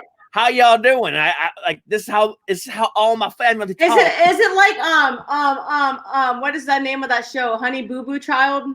Oh my God, yes. What's his name? Sugar Bear? Yes. That is how my entire family in Lima, Ohio sounds. Oh my, I can't understand half the shit he says. I'm like, what the fuck? Is this English? I know. Whenever I go back to Ohio, I haven't been back since my grandfather died. Hey! But they would always make fun of me for being that big city folk. Is that better? Hey! What? I don't know what is that? I don't know. I'm really bad at That's 1950s Fonzie. Hey. Oh, it is. It is Fonzie. Hey. Dude, I want to hear her say that fucking thing I'm reading. Say it again. Me? Yeah, say that. It's park the car in the Harvard Yard. Oh my God. But so they accentuate the ah. If you ever watched Family Guy, you know that they don't say R's at all in that area of the country. That's true. Yes. Rhode Island, all of New England. It's like they don't like the R. They only have 25 letters in their alphabet. It's like the Jersey accents. Those are strong too. Yeah, but we don't like Jersey. I'm like when I used to watch like Jersey Shore and stuff, and they're talking like I can't even. So you just said we don't pronounce our R's. So how would you say that? No. We don't pronounce our S's. We don't pronounce our hours. Hours.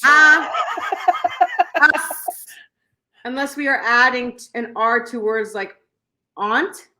How the hell do you add a word? Ront? Art? I don't even know.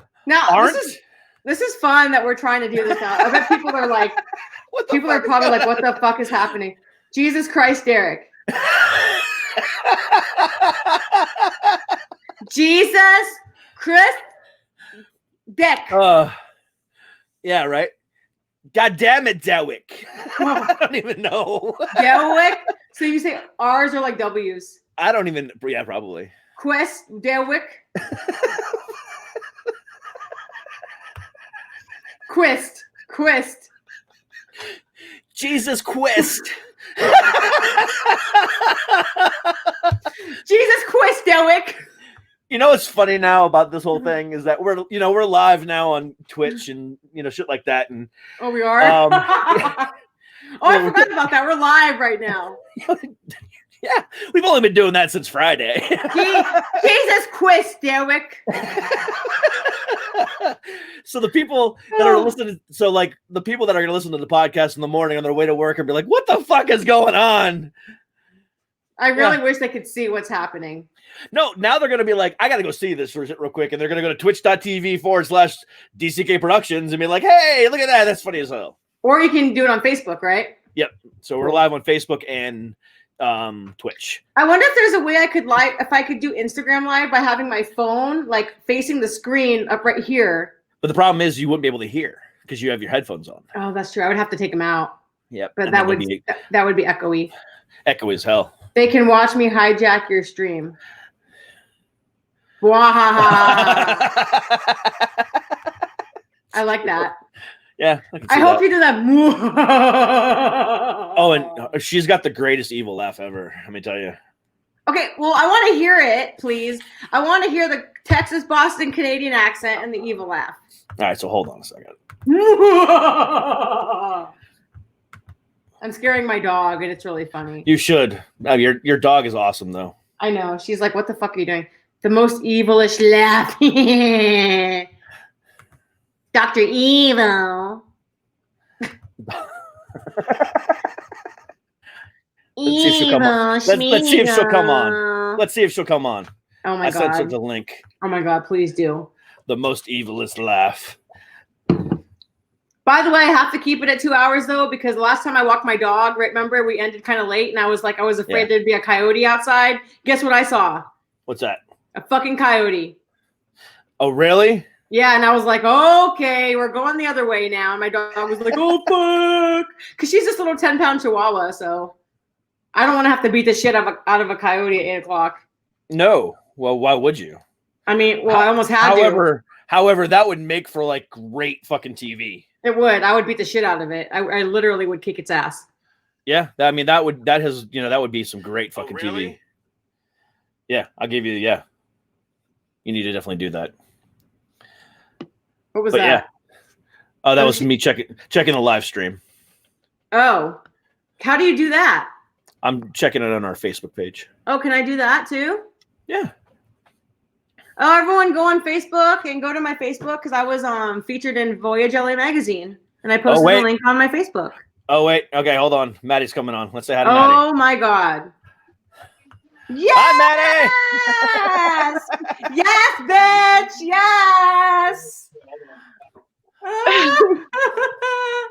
All right, let me hear the shit, girl. So I actually can somehow manage to have a neutral accent despite all of that ridiculousness. But so what I had written in chat was hey, go back again and have it, y'all. A little bit of that's definitely all three. I don't know how I okay, now just do the Canadian. Just do the Canadian. So I'm terrible at doing it on demand. I really am. But let me tell you what, get her around a few Canadians for a couple minutes and she'll be awesome at it. Oh my God. Dude, okay, so I need to get my friend on who has the craziest fucking accent. You're gonna die when you talk to this mother. And he's crazy looking too. I love this guy. We need to, okay, I'm gonna do this. And then you'll have to listen, and then we'll bring her in on that too, because then she'll be all riled up, right? People are gonna be so confused when they listen to this in the morning. Dude, do the evil laugh. It's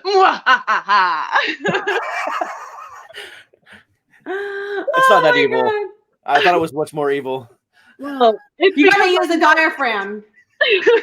I'm not feeling evil right now. I'm feeling. I'm always feeling evil. I'm always we've been cracking her up, so she's not feeling. Okay, so I do have a question for you. In 2 years, I've never heard you add a R to the word aunt or aunt. How the hell does that even work? So, for example, I have an art reader. Huh? So her name is Rita, Rita. While she rest in peace, she did pass away. But Rita was her name, Rita, and she was my great aunt Rita. She was like my grandpa's cousin or something. I don't know. Anyway, it's Aunt Rita or Aunt Rita or Aunt Reader. I don't know why. It's so. My grandmother said it that way. It's just with certain names. There's an extra. I'm sorry if I look super confused. I'm just like, what? Aren't like Aren't? A-R-E-N A-R-E-N apostrophe T, like aren't reader like Yeah. Rita, but reader. You've never heard? Okay, so people in like this side of the country sometimes will add R's in places they don't belong. Well, I don't know this. I don't know. You're from. That's what happens when you live in California I'm your born entire and life. raised in California. I don't know this shit. I've been out there on vacation, but I don't like talk to enough people to hear it. It's true. Reader. I drop the R's a lot. Like I said, like a lot of words we just don't pronounce the R's at all. So like quota instead of quarter. Quarter. Yeah. And honestly, I don't know exactly what part of my accent comes from what. Like I was born and raised in Northeast Vermont, like about 40 minutes from the Canadian border. So I have a lot of French influence. You know, my grandpa spoke French. I grew up speaking a lot of French. I learned French in high school, and Japanese. Luckily, I went to a really cool high school for that. Should hook you up with my grandpa. You guys can just. Yeah, and often we did, especially when I was taking classes and I was really learning about it in depth. My grandpa and I would talk in French together a lot because, granted, I was learning like French, and he knows French Canadian, and there is a difference. But and then where my Texas comes in is that my daddy's from Texas, and he was, you know, all the way through my childhood had this really, really heavy Southern accent, and I don't hear it at all. Like I don't hear it, but all of my friends growing up always said he did, and he definitely says, you know, things with an interesting drawl or whatever. And then of course just living in and being in New England and spending time in Boston and all that, you know, just the accent influence on my language was insane. And somehow I can still manage a neutral accent most of the time, unless you get me back around a bunch of drunk Canadians, and then I can imagine. I can't be helped. Yeah. God save you if that happens. I don't know what I would do. I'd be like, what? Actually, I take that back. My friends are all, whenever they come into town and they're on tour, I just hang out with them all the time, and they're a bunch of, they are pretty heavy accents. So I'm at the Rainbow eating and drinking with this band, and they're all talking like with these accents. I'm like, whatever, I'm just gonna keep drinking. So you need to watch Letterkenny then, Nicole. Letterkenny. You need to. Okay. Go on to Hulu tonight and just type in the word Letterkenny, and you will just watch like the first couple episodes. You'll be like, oh, I think I know that guy. Okay, so I will do that after I practice the cover I'm doing that I'm not telling Derek about. I'll do that. I think now she's just trying to torment me. Just Letterkenny? Letterkenny. Letter and then Kenny. Kenny. Okay. Kenny. Like the name Kenny. Yeah. This show is so dumb and so funny.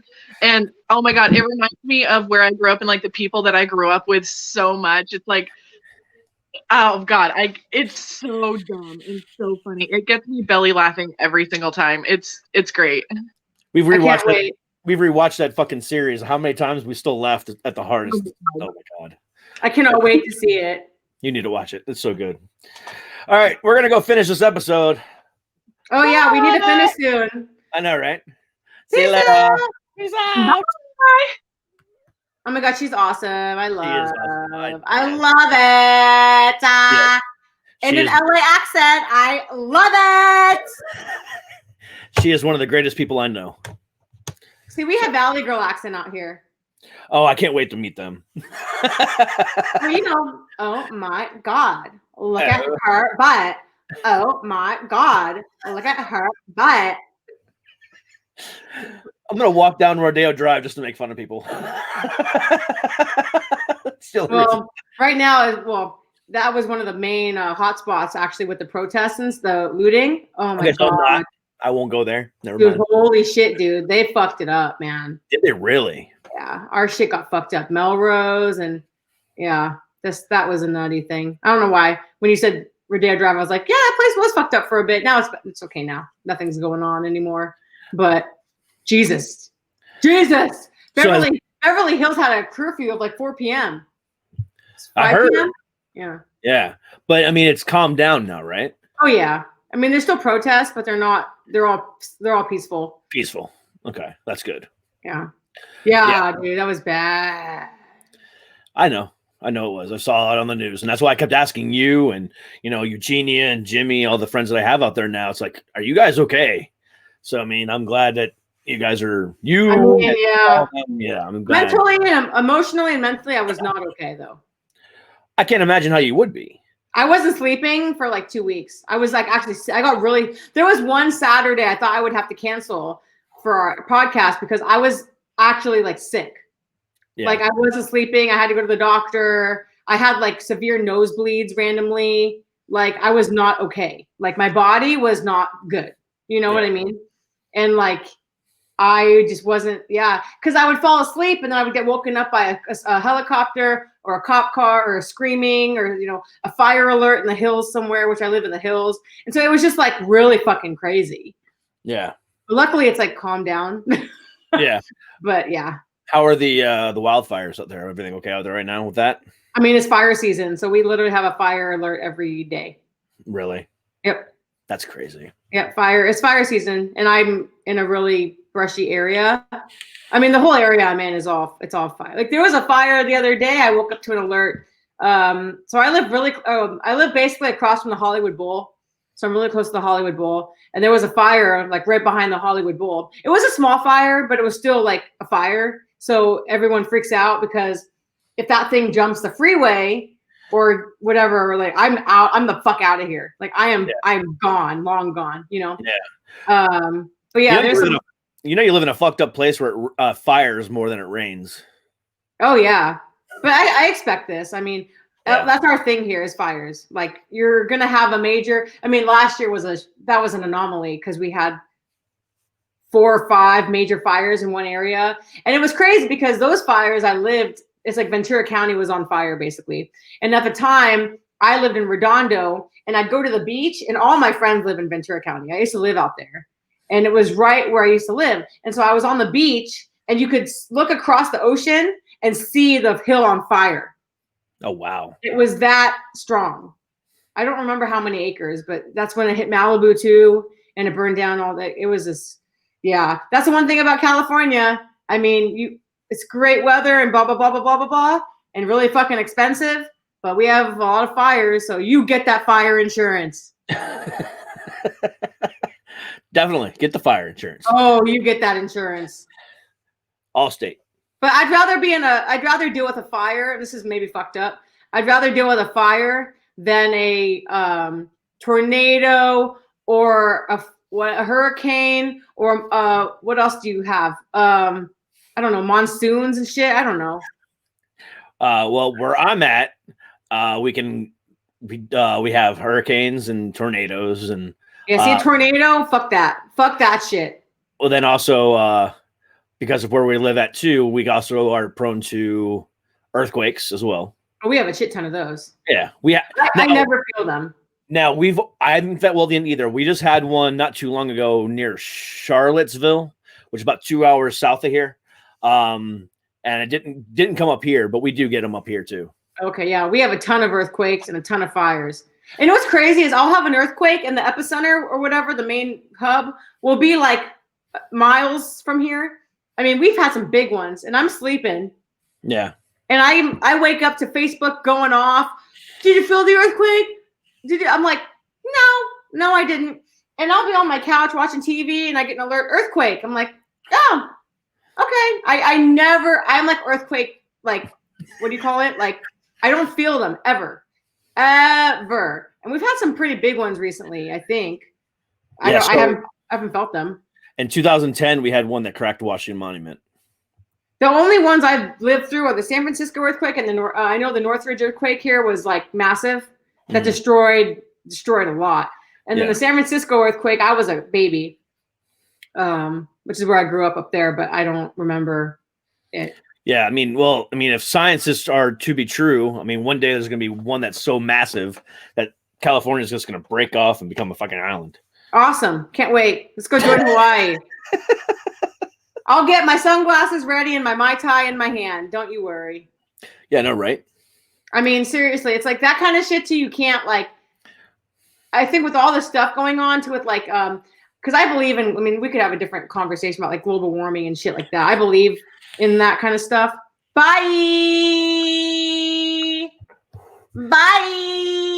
I don't think she was literally saying goodbye. I think she was just literally saying goodbye to California. I know.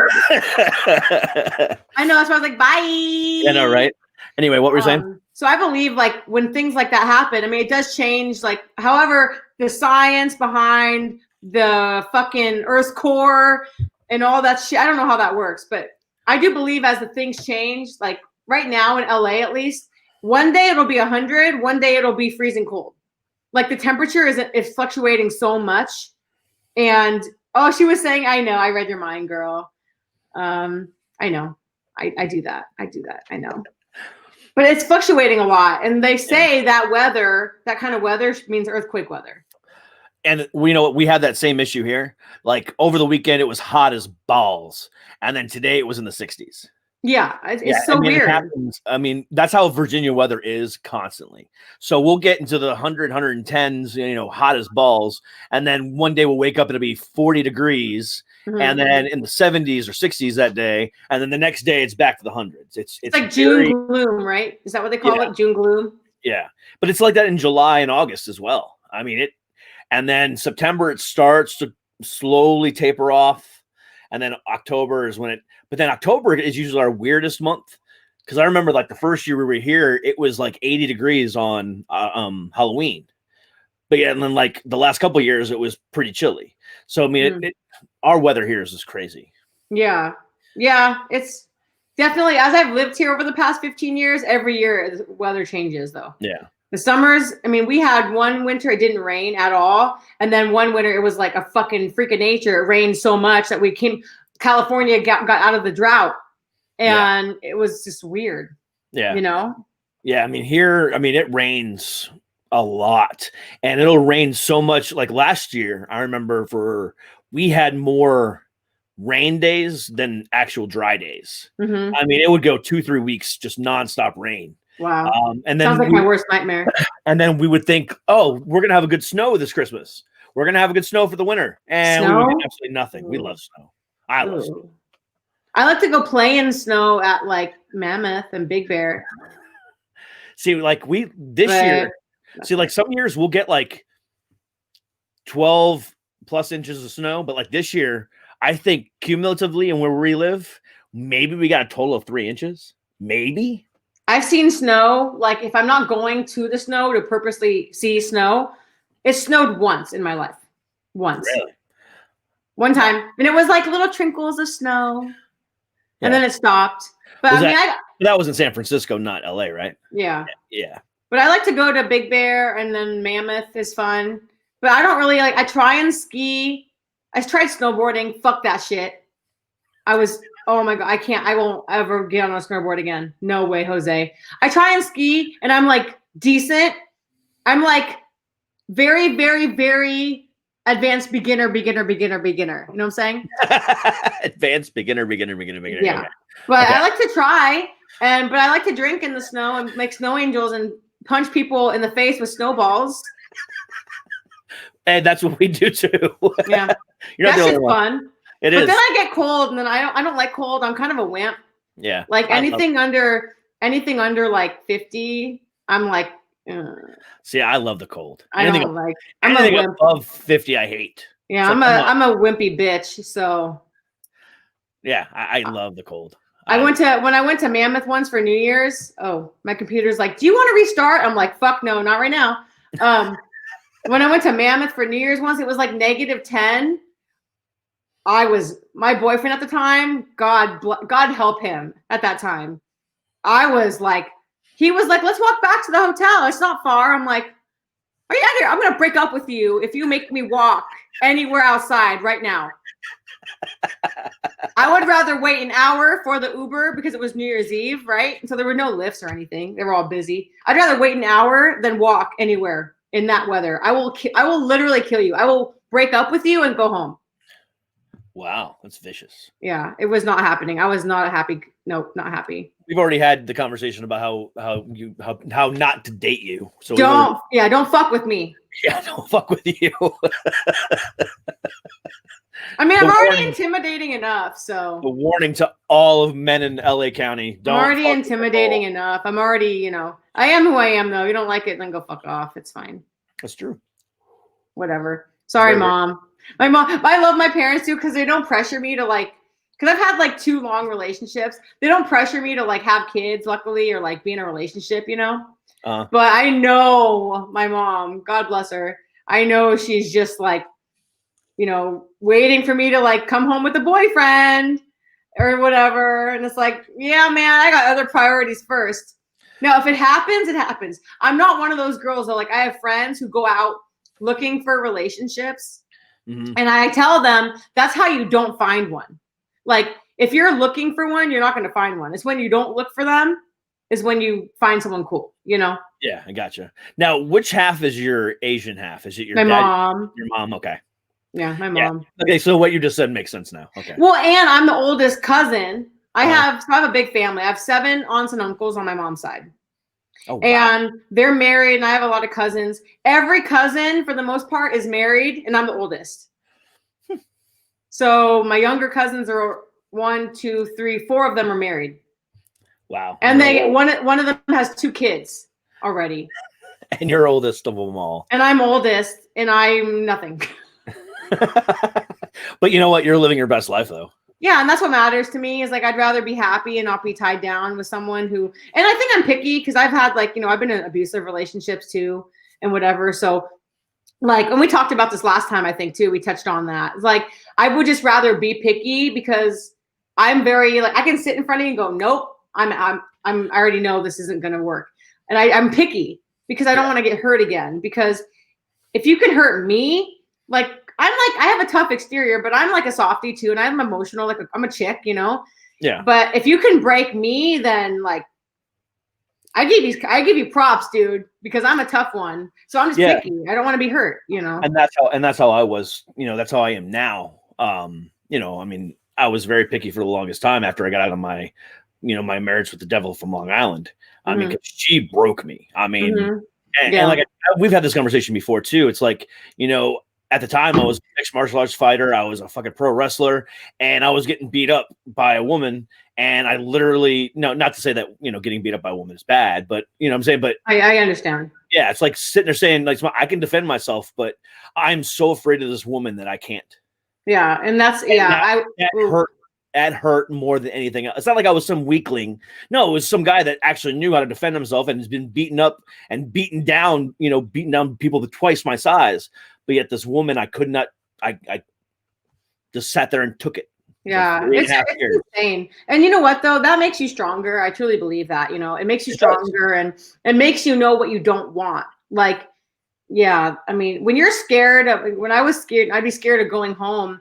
Everything I said, he would I didn't know what would trigger, what would trigger a suitcase being thrown at my face or whatever. And I was scared for my dogs, and all that kind of stuff. And dude, who the fuck wants to deal with that? And I was young, I was younger in age, but then I was also younger in experience. Right. So you just don't really know what's good and what's bad. And so it takes you a while to get out of it. and then you're single, and then you kind of learn about yourself. This is the longest I've been single, and I love it. Not to say I'm not like dating or whatever, I am, but it's just like I love it. I like being, because I don't have anyone to hold me back. Exactly. You know, I need some guy who can come with me on my journey, not hold me back from my journey, especially right now, dude, because I can't even imagine where the next 2 years where I'm going to be. Like, I can't imagine what. 6 months. Yeah. Exactly. I like to think 35 is like a milestone for me, you know? So in 2 years, I'll be 35. But yeah, like even in the next few months, like by the end of this year, like what's going to be my life? Yeah. Where am I going to be? And it's really insane to think about because I love that. I love it. It's like we make our life what we want it to be. Exactly. And that's how I'm feeling too. It's like, you know, I'll be 40 in April. It's a milestone for sure. It's a huge milestone. And, you know, to be now, you know, right before my birthday, right before I turn 39, to sit there and say, you know what, this is my year for comedy. This is my year for this. So, I mean, this show right here. And for where, you know, back in, you know, late February, early March, where the show started when it was a different name, and you know the progression that it's been now in 3.5, almost 4 months. Crazy. It's crazy.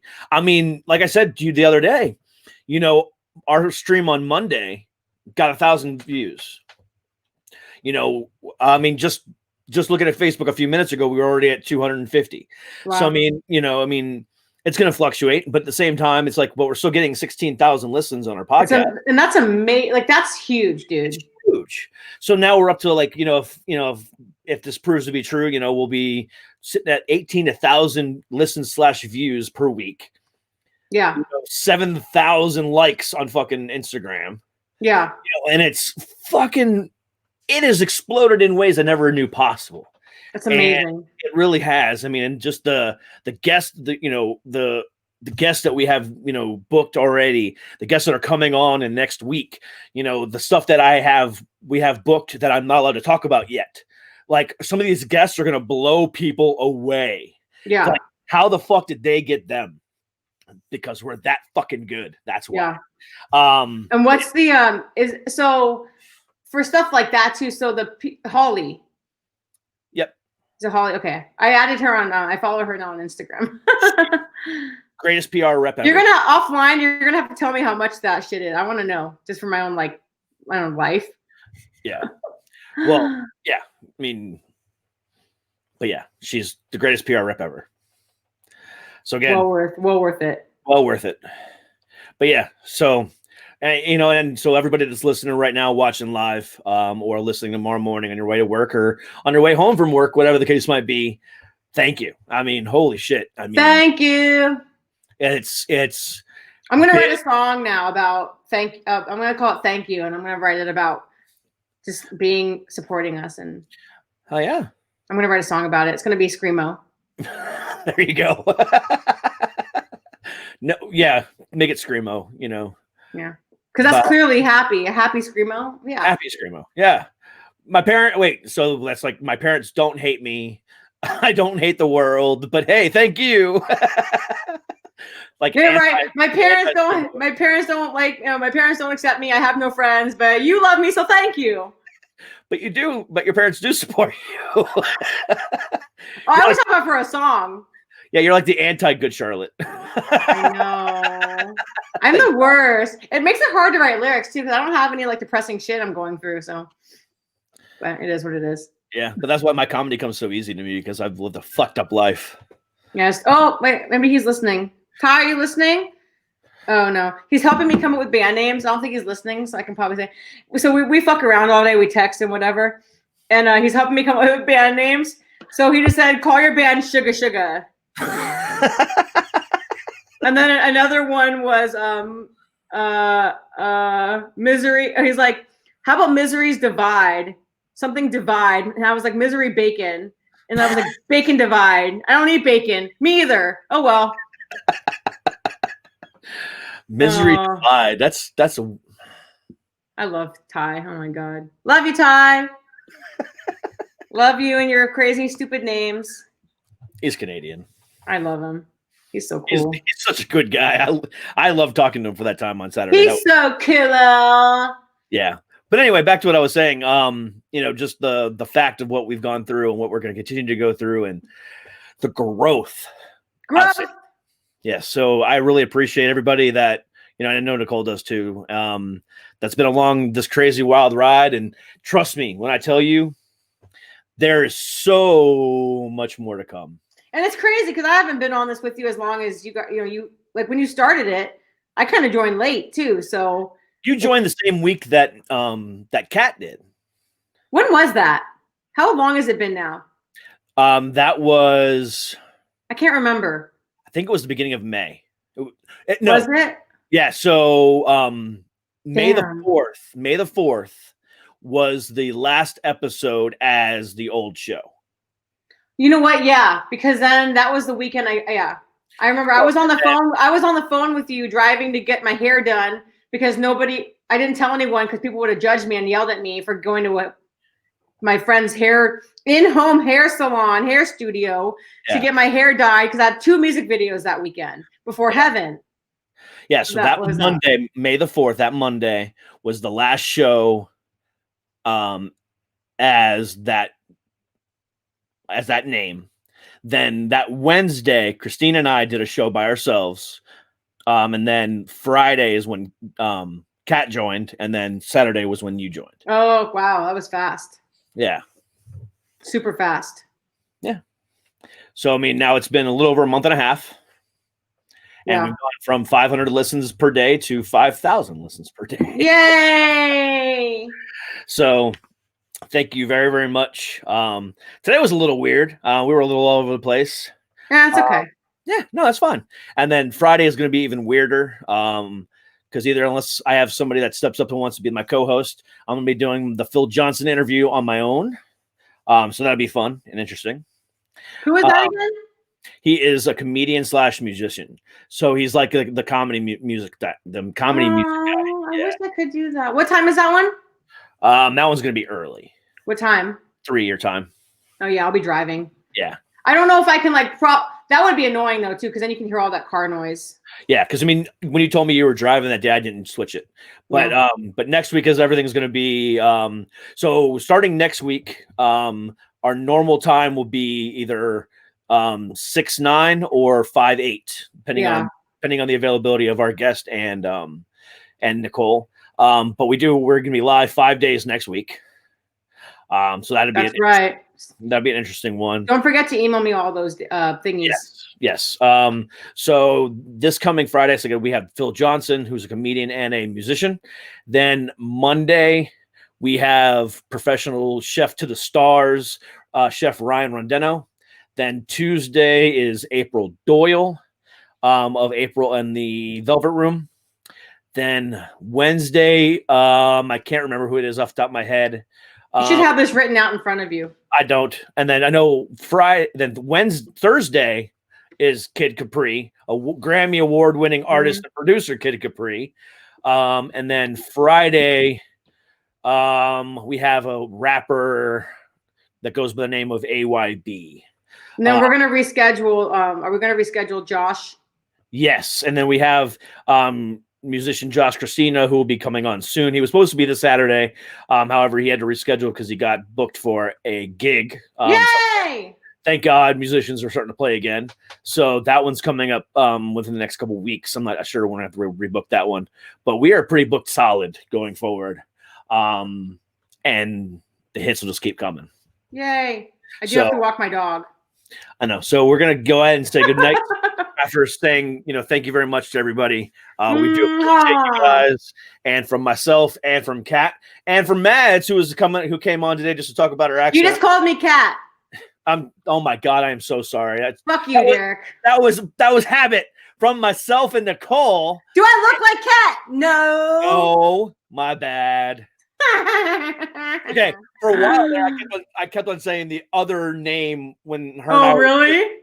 When her and I were closing off, so I had to stop myself from doing that. So, oh my God, that's so funny. All right, this is only our second episode together. I'm giving you a hard time. I know you are, but anyway, from myself, Nicole, from Mads, who came on so graciously that night, and from Val Douroux, who was awesome tonight. And we'll definitely have to get her on when she has a little bit more time on her hands. I think she got put behind on her travel schedule today and kind of got thrown off track. So, but that's all cool. She was still awesome to have on. We'll have her on again. But until Friday, we bid you guys adieu. Friday, it's Friday. Oh my God, please don't sing that song. Anyway, we will stay talk heavy. Stay heavy, stay healthy, and we'll see you guys on Friday. Peace. Peace.